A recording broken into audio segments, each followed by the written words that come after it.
de 750 páginas. As 700 páginas ficou guardada e eu li, não tem a menor importância o livro. Mas as 20 páginas eram sobre a entrevista. E vindo dele, que é um sociólogo, materialista, implacável consigo mesmo e com os outros e tal, eu achei maravilhoso porque são muito bonitas, são muito boas, e vindas deles são maiores. E o curioso é que quem cita isso, para aí. E ele continua exatamente a última frase que é... O amor intelectual de Deus. É. O amor intelectual de Deus já é entre aspas. Porque isso é uma frase de Spinoza. Entendeu? E aí ele compara Spinoza, que é a aceitação dos fatos naturais como eles são. E, em nota, ele fala no Marco Aurélio, que era um cético, acho, né?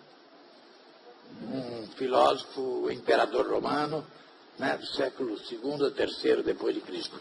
Mas então, eu achei isso extraordinário, entendeu? Essa coisa de você assentir com o mundo, se concordar com o mundo.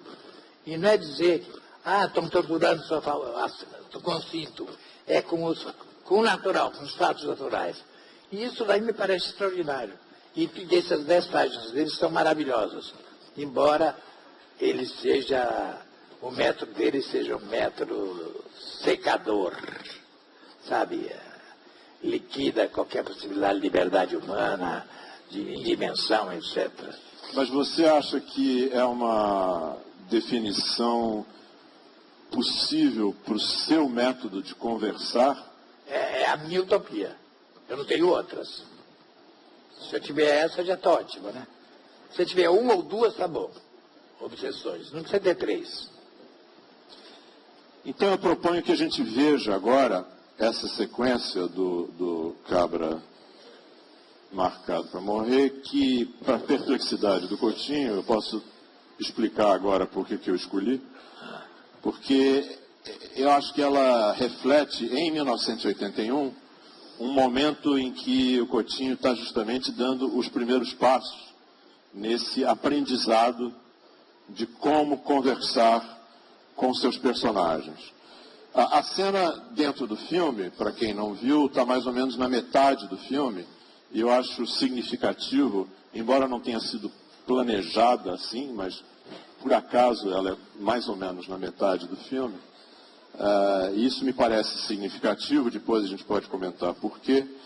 E nessa cena, só para vocês saberem, o primeiro plano... No primeiro plano se vê um grupo de camponeses em Pernambuco, no Engenho Galileia, ao qual ele fez referência, assistindo de noite, em 1981, uma projeção feita pelo Coutinho das cenas que foram filmadas em 64, sob forma de filme de ficção, e que o filme não pôde ser concluído naquela época. E quando foi retomado 17 anos depois, foi retomado como um documentário. Então tem uma pequena cena dessa projeção noturna, a qual se segue uma cena em preto e branco dessa filmagem de 64, também curta, e aí entra na cena propriamente dito que interessa, que é filmada esse encontro do Coutinho e essa conversa dele com João Mariano, que no filme de 64 fazia o papel do João Pedro Teixeira. Então vamos, por favor, assistir essa cena e depois comentá-la.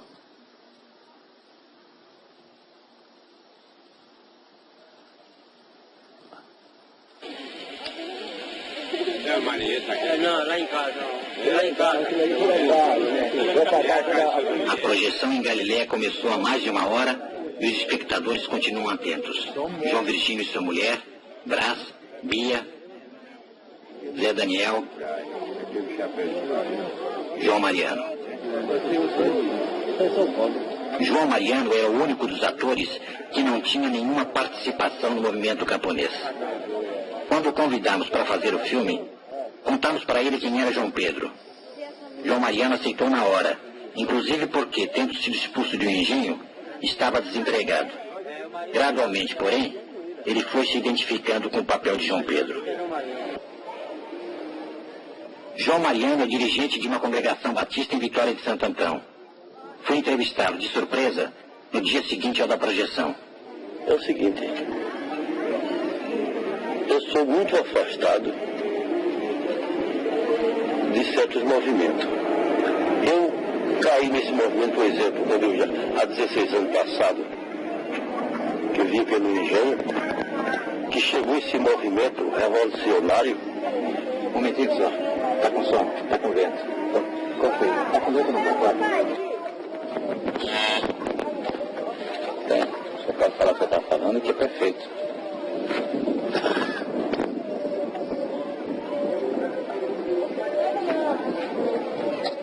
Tá? Pode falar, senhor Mariano, sem problema, sem medo. O senhor diz como é que o senhor vive, pronto.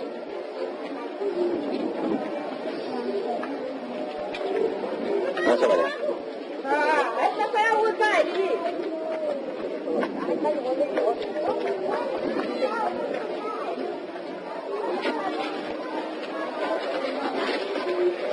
Essa Mariano.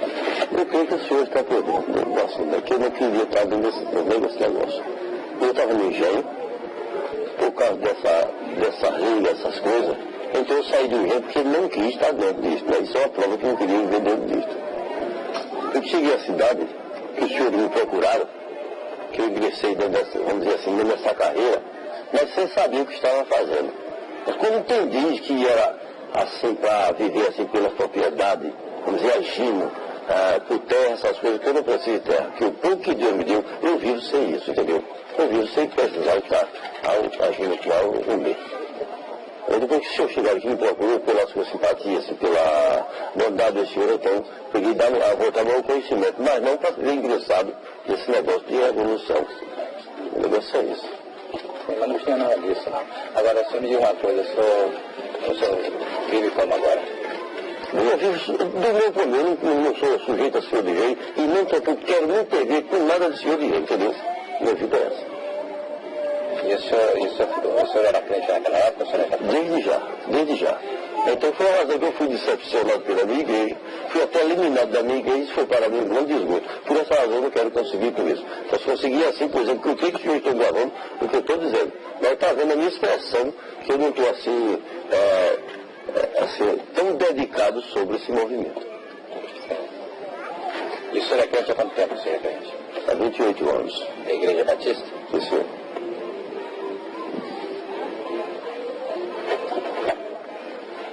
Dizem na primeira vamos buscar, na segunda quem quer. Eu já fui decepcionado pela minha igreja. Passei novamente, o que eu estou fazendo? Por que está decepcionado? Porque a igreja não quer, entendeu? Esse movimento, porque isso é um movimento revolucionário.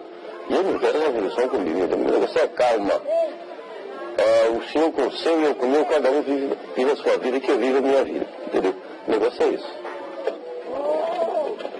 Você tem uma verdade em casa também para ajudar? A primeira. Nossa, Mariano, o senhor não foi prejudicado porque fez o filme, não foi? Não fui prejudicado pelo filho. Quer dizer, que fui prejudicado pelo senhor de João, lá. Depois, mesmo naquela revolução, o senhor de João perseguiu e buscou me matar-me. Por causa de um caso de 63, né? Porque me organizou. Ingênuo.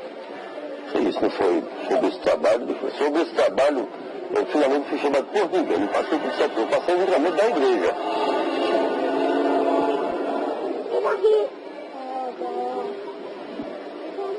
Mas o senhor gostou de ontem ter visto o senhor no filme? Fiquei satisfeito, né? Fiquei satisfeito, porque tem satisfação, vamos dizer assim, de desfrutar o nosso trabalho, né? Porque eu vi o meu trabalho nesse filme. Uma coisa que fez assim, natural, não foi natural, não foi coisa que prejudicasse a ou B. Até o que eu vi, vamos dizer que foi uma coisa que eu fiquei satisfeito, porque vi o fruto do meu trabalho.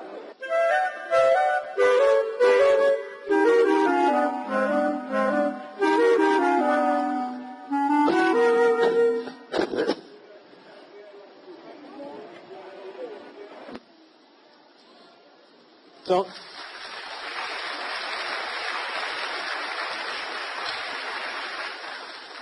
a questão que eu te faria, Coutinho, é como é que você, em retrospecto, avalia a sua própria atuação nessa conversa?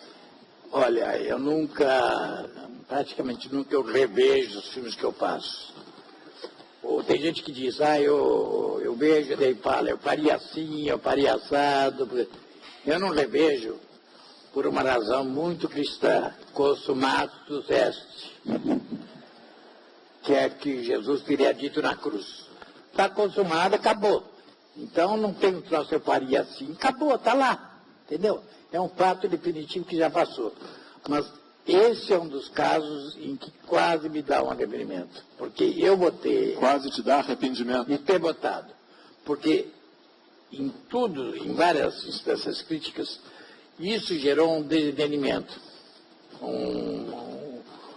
uma dúvida sobre o porquê aconteceu a resposta dele ou como aconteceu, pelo fato de que eu fiz o grande erro, coisa que eu nunca faço, de interromper uma cena porque o som está ruim.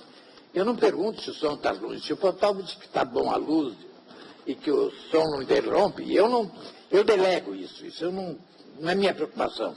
Então, eu interrompi com os braços daquele jeito, eu não sei o que me deu, se eu tinha visto o som. Porque não tinha ainda o som aparecendo, o aparelho de som aparecendo.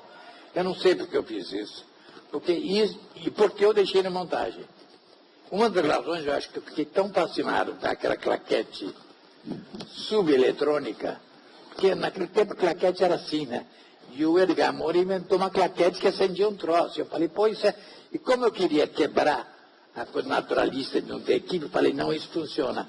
Mas eu acho, hoje eu acho que eu tiraria. Porque, na verdade, o silêncio dele parece provocado porque eu interrompi-lo. Pode ser que isso atrapalhou. Mas realmente ele estava lá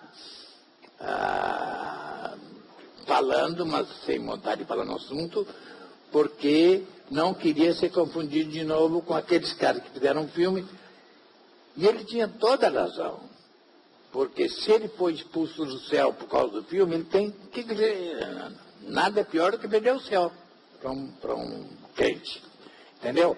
Então, ele tinha razão. E tinha outro troço que era bom no padre aparecer, é que aquele que faz o herói não é obrigado a ser herói. Então ele fazia o João Pedro, que era o herói, e ele não era o herói. Entendeu? Aliás, no começo do filme está dito, nessa cena anterior está dito, que ele não pertencia ao movimento de Galiléia. Ele foi recolhido, ele foi procurado e achado na cidade, mas não era um militante de nada, entende? Então, eu acho que gerou uma... E ao mesmo tempo é muito estranho, porque uma hora eu olho para... Quando volta a cena, eu olho para um aparelho de som aparecendo, a caixinha de microfone, e eu olho para trás, furioso com o Saldanha, com a equipe, mas no filme aparece tudo, aparece microfone, aparece tudo, é para aparecer tudo, entende? Então, aquela cena... eu acho que perturba, e tem gente que acha que, ao interrompê-lo, eu provoquei aquilo.